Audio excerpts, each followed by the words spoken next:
Alright mate, how you doing? Welcome back to another video. Now, last night I had the privilege of going to the best FIFA football award. This is where Cristiano Ronaldo was crowned the best player in the world, yet again, 2 years running. It's replaced the Ballon d'Or. It's the best player in the year award. There also was the best team of the year, all these other awards. Great to see, although I think Kante should have been in there instead of Iniesta, in my opinion. Anyway, it got me thinking, right? This year, for about 6-7 months, I've been playing this football manager career, which is the longest one I've ever done. I've been the West Ham manager. I'm into the 2030s now, well far in the future. And one of the good things about Football Manager, when you play it, is certain simulations happen. You know, obviously you're seeing these awards, like the Ballon d'Or, being given out every single year. So there's loads of stats from the world of football that essentially are predicting the future. I thought I'd share them with you to see who's going to win the next 10 Ballon d'Ors, who's going to win the next 10 Premier League titles, where are West Ham going to come, according to my career, for the next 10 years. Loads of cool things like that. So I've got some screenshots from my West Ham Football Manager 2017 save, and we're going to take a look at what happens in the future of football. Starting off with the Premier League. Let's see who's going to win the Premier League for the next 10 years. As you can see, 2016-17 has Man United winning. That's because this is Football Manager 2017. So obviously we know that league was won by Chelsea. But 2017-18 is where we're going to start. That's the season we're in currently right now in real life football. In my say, that was won by Arsenal. Then it stayed in North London, 2018-19. Tottenham won it. But from this point on, Man United start an era of dominance, which is pretty crazy. In 2019-20 season, Man United win. They win it again the next year. Then Man City win it, 21-22. Then my boys West Ham won it. Pretty happy with that. We finished second the year before. But then from 23-24 season all the way to 28-29 season, that is 6 league titles in a row, Man United win it. And with the exception of one league, I actually come second with West Ham every time. Then I win it again in 29-30, and then Man United win it twice more. Man United absolutely smash the Premier League for the next 10 years, ultimately, is what Football Manager is predicting here. Could happen. They could go back to winning ways. Even in their biggest era of dominance in the 90s and early 2000s, they didn't win it that often. We'll see if it happens in real life, of course. Let's move on. Let's look at the Champions League. In 2016-17, which in real life obviously was just won by Real Madrid, Tottenham won it. Then Man United won it. This is this year right now. It could happen.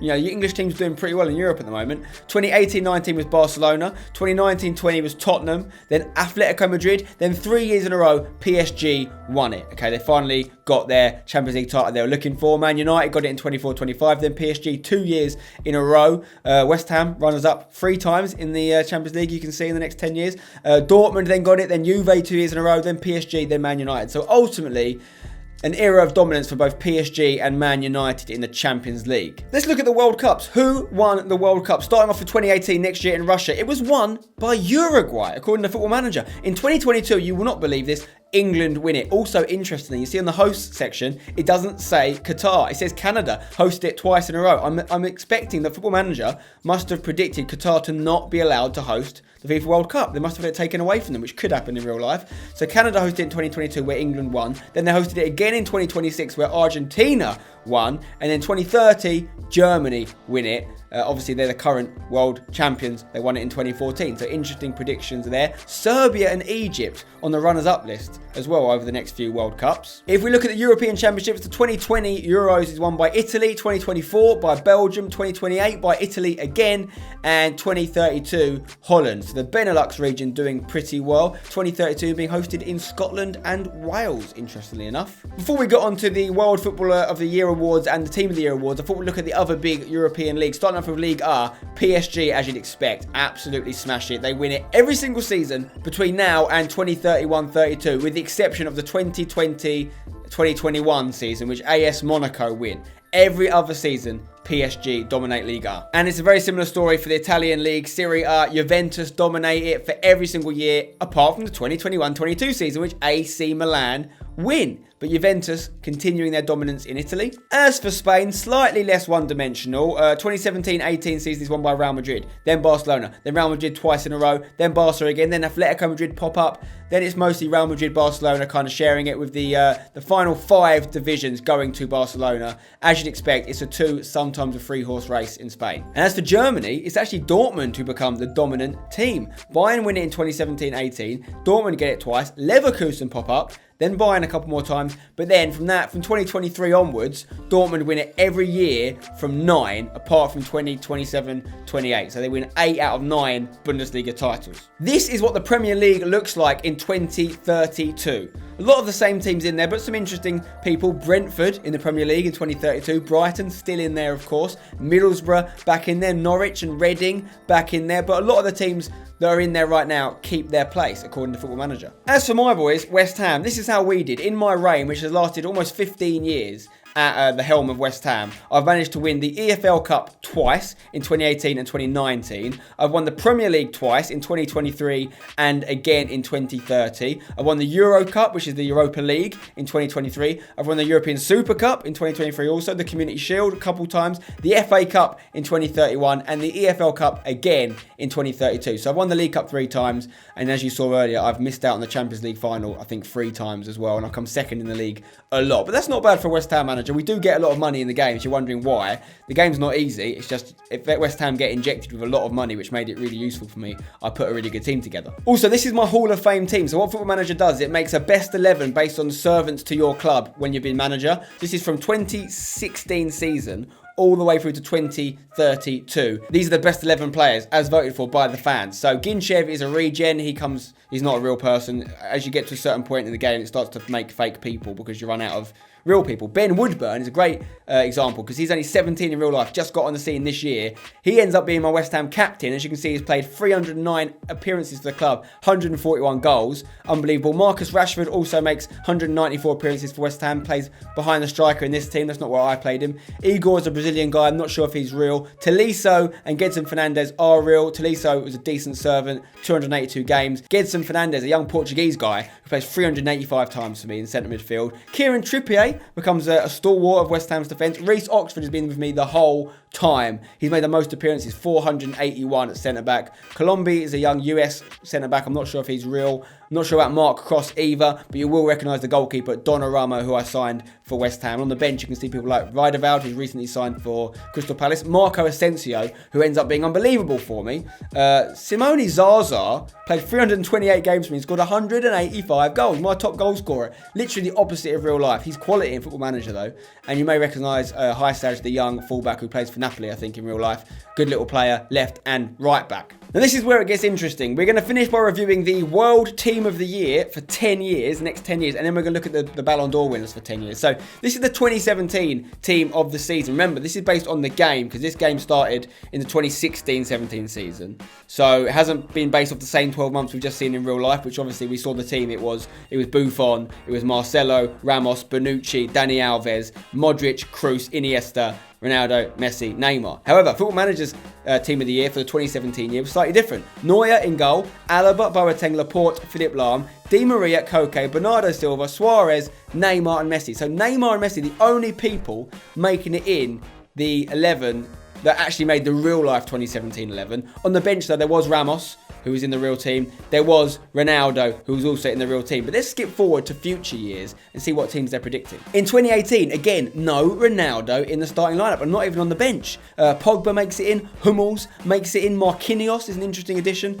from PSG, but Laporte becoming a little bit of a regular in this team. Di Maria as well, Griezmann, Suarez. Skip forward to 2019, Suarez, Neymar and Messi, all at Barcelona, all still in there. No Ronaldo, he's on the bench. Hazard gets in the Team of the Year. Mesut Ozil, Bernardo Silva is a regular. Umtiti, Dali Blind, Boateng, Carvajal and Neuer. Into 2020 and Messi and Suarez are still in there, as is Hazard, as is Bernardo Silva. So they're expecting big things for the future of Hazard and Bernardo Silva. Mesut Ozil as well. James Rodriguez. Saul appears in here a lot, the Atletico Madrid youngster. Look out for him. Hummels, Darmian, Alaba and Neuer. You can see the likes of Alaba have gone to Man City. Darmian has gone to Juventus. There have been big transfers. And let's face it, Mesut Ozil probably won't still be at Arsenal in 2020. 2021, again, Suarez, Neymar and Messi still in there. Neymar still at Barcelona in this version, of course. Hazard, again in there. Alexis Sanchez making it in there. Ignore the positions. They know Alexis Sanchez isn't a centre mid.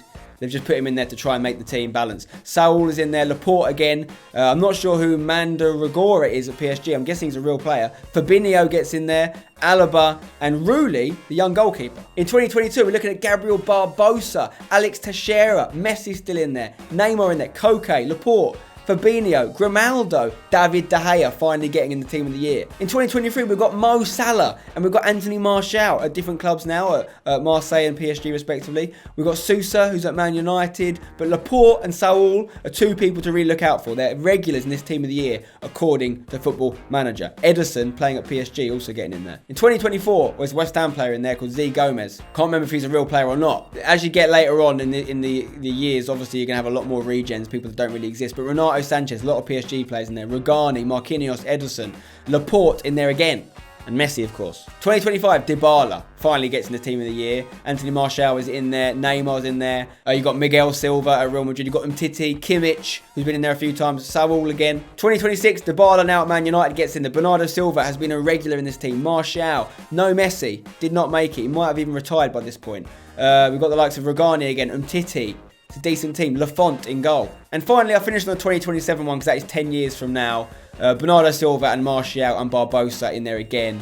You've got the likes of Rugani. You've got the likes of Donnarumma. The team has changed a lot, as it will. Mbappe on the bench, you can see him there. Marquinhos on the bench. It's a very different looking team of the year to what we're seeing in real life now. In fact, very few Spanish players, or players from the Spanish League, I should say. Traditionally, team of the year is dominated by La Liga players. But in this particular one, in 2027, no one in the starting lineup is actually playing for a Spanish club. Could that happen in 2027? It definitely could. We're going to finish, though, with Football Manager's predictions of who's going to win the Ballon d'Or, or the Player of the Year, or whatever you want to call it. The world's best player award is going to go to the following people. In 2017, they give it to Lionel Messi.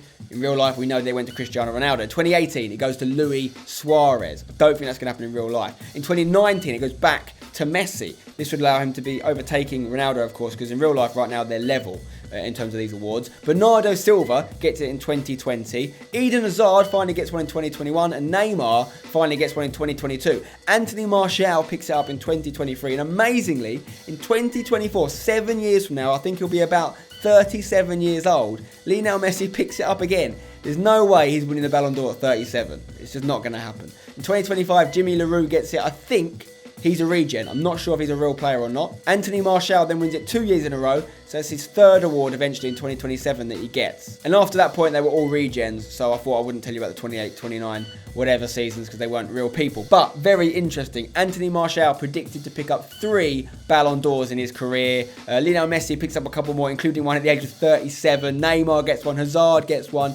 Very little mentions of Gareth Bale in these Team of the Years or Ballon d'Or. Maybe he's not going to have the career he was hoping for. And no Mbappe. Mbappe doesn't get it either. So interesting predictions. Let me know in the comments below what you think of them. And let me know if you've enjoyed this Football Manager Predicts video. I've played a lot of football on this Football Manager save. All the way to 2032 I'm in now. And there's a lot of data. There's a lot of data. In fact, I'll leave you with some of that data from my West Ham save. You can see the highest fee I ever spent was 70 million for a guy called Kosovan Nivakasi, who was a young PSG centre-back. The highest I ever received was 90 million for a guy called Mark Draband. I played 916 games as manager. I had a decent win percentage of 63%, a goal difference of 934 in the positive, 9 cups, 2 league wins.